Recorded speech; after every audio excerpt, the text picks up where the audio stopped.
Hello everybody, welcome to my relaxing street view of a video where I thought this is gonna be an appropriate atmosphere to talk about energetic vampirism. This is not a video for my husband that doesn't believe in all of this mumbo jumbo. This is a video for Myrta that decided that when things make her feel better, she's gonna continue doing them. Well, one thing that quite annoyed me so much is that if for the most part, in regular circles, you research energetic vampirism, you will just get people telling you that energetic vampires are really horrible human beings and how to protect yourself from it, which is not what we're here to do today. Hurrah! So, first of all, concept of energetic vampirism, okay? Energetic vampire is defined as any person that doesn't make enough energy themselves in order to just live their life.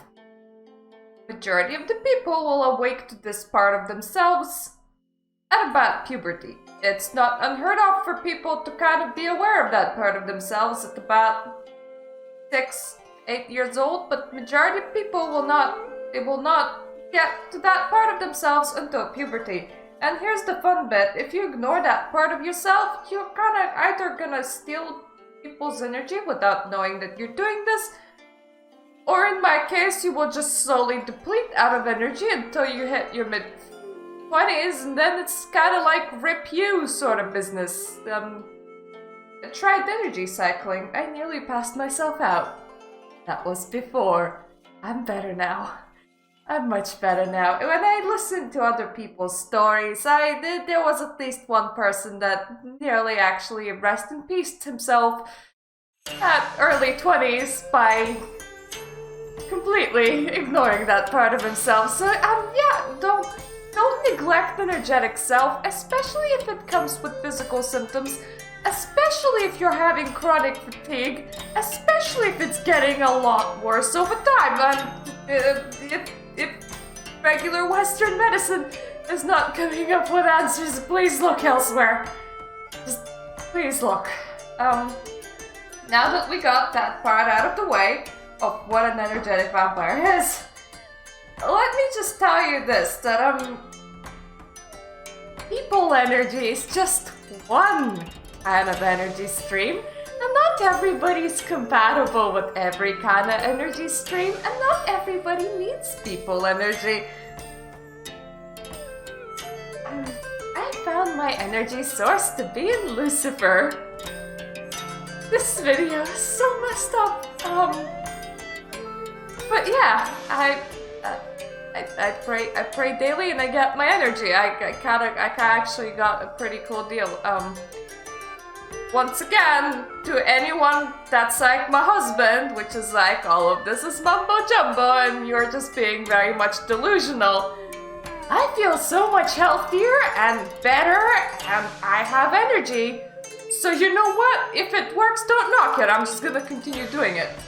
But, in my energetic exploration ever since, there are a lot of other types of energy. Some people can actually take from the earth and from nature fairly well.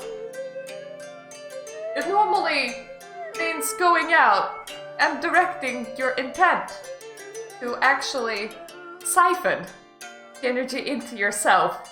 Now, I did that a few times. I can, if I would siphon a flame of a candle, okay, I would get my arms warm all the way up them, despite the fact that normally the candle doesn't reach that far. It will just make me nice and toasty. I can't actually eat or process it, but it will make me nice and toasty. If I go to the nature and I try to siphon from the earth, it gives you a nice, refreshing feeling.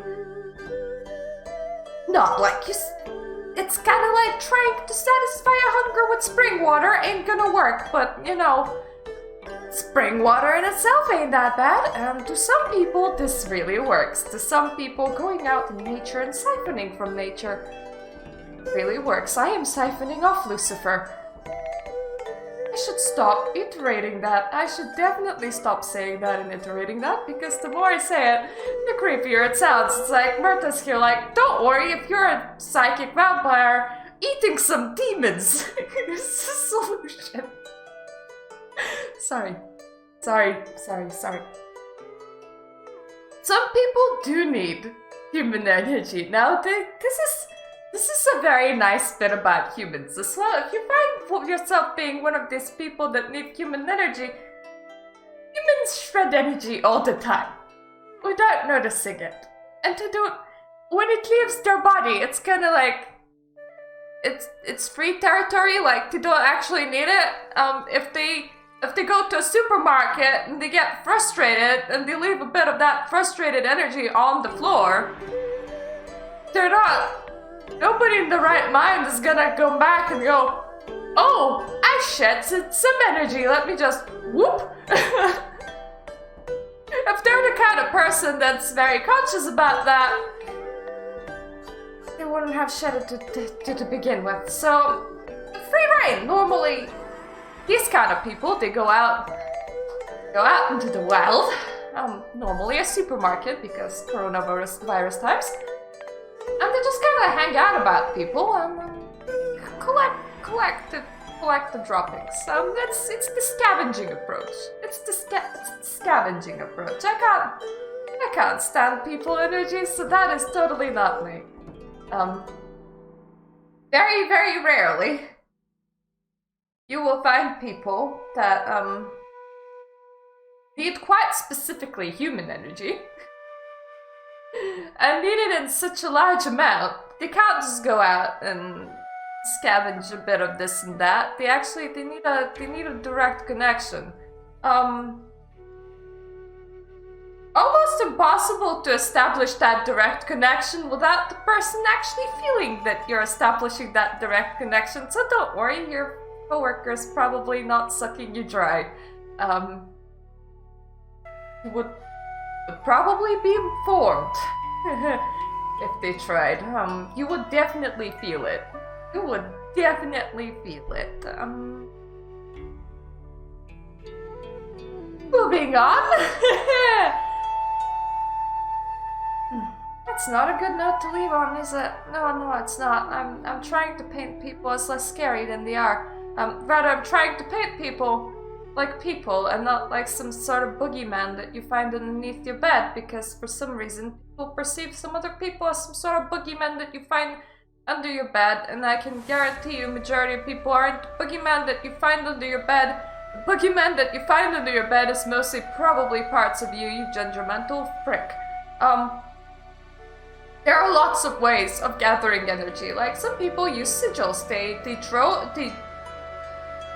make a picture.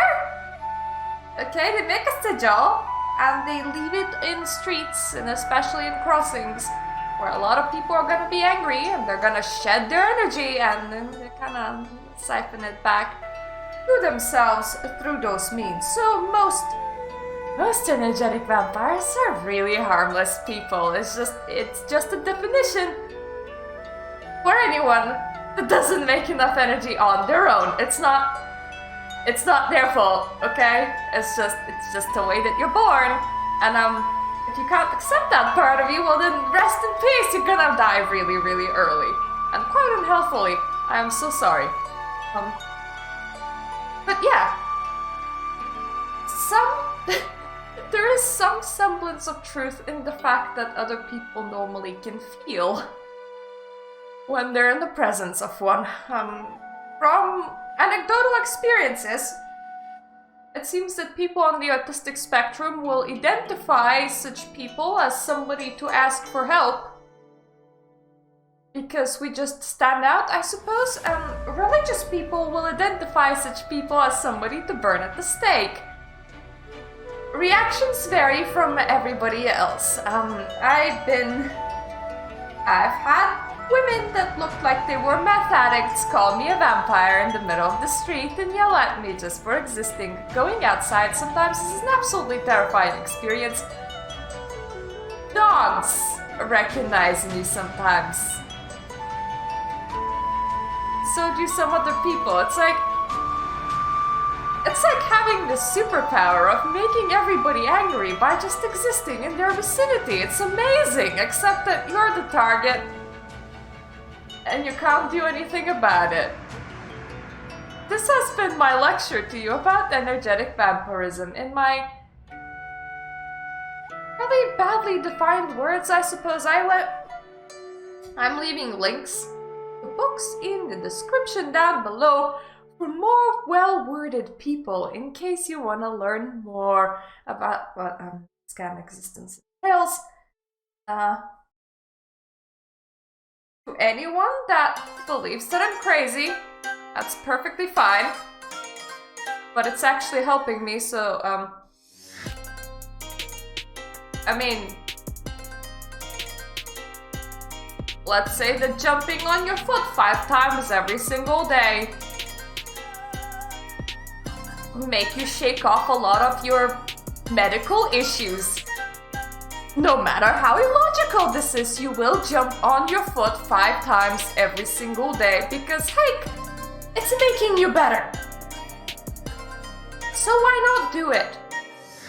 Especially considering that I am harming absolutely nobody, and this ends up being the kind of viewpoint that a lot of people end up taking off.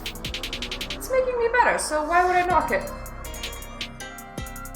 Now, at the same time, this video was also supposed to inform to you that people are people and they're not boogeymen from underneath your bed. Also that energetic vampirism has very little overtones with that mythological vampirism sense, in the way that we don't get superpowers, we don't get to stay young, our lifespan is not increased whatsoever. It's increased in the fact that you don't die in your early 20s by completely ignoring that part of yourself. So yeah, not dying in your early 20s is a good thing. But in no other way that would matter. In no other way that would matter. It's a deficiency. It's not a bonus. Well, as my good friend put it, okay, good friend is an exaggeration for a person that I know online by a username. It comes with its own bonuses because by taking on different people's energies or different energy types, you can actually take on a bit of qualities. So for example, Lucifer is very calming, which is nice and cold, and you end up feeling quite cold from that, but also very calm. You're as calm as a pickle instead of angry or sad. You kind of shake that off. Nature is also very relaxing. It's like that good aloe vera feel. It's like eating a cucumber. Of course, that means that if you go to the street and you collect a whole bunch of frustrated energy, you're gonna project frustration. It also means that if you know how to take, you know how to give, and by giving you can make a lot of friends. Especially if your friends are lacking energy, so you can uplift other people too. So as my acquaintance put it, it's like being a universe's Kirby. The upside is that you're the universe's Kirby. The downside is that you're the universe's Kirby.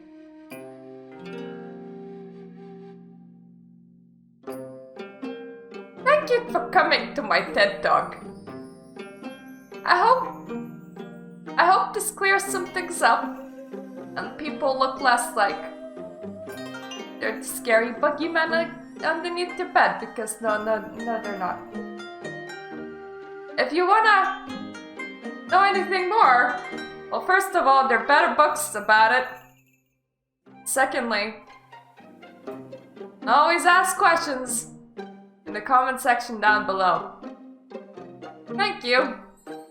Now I'm gonna go away and I'm gonna suffer through the rest of the spring equinox, because this part of the year is really not my thing. I get allergies all the time, and because I'm friggin' Veil's closing, I'll just get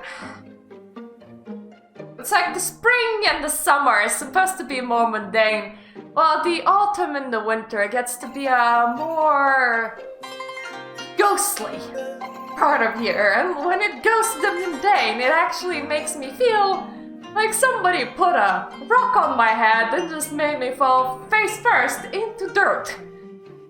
It's not a nice feeling, so it's just not my time of year. The fact that I'm having a birthday in a couple of months does not help that. So yes, thank you for listening to my ramblings in the comment section down below if you need anything of me, and I'm gonna see you around. Toodaloo.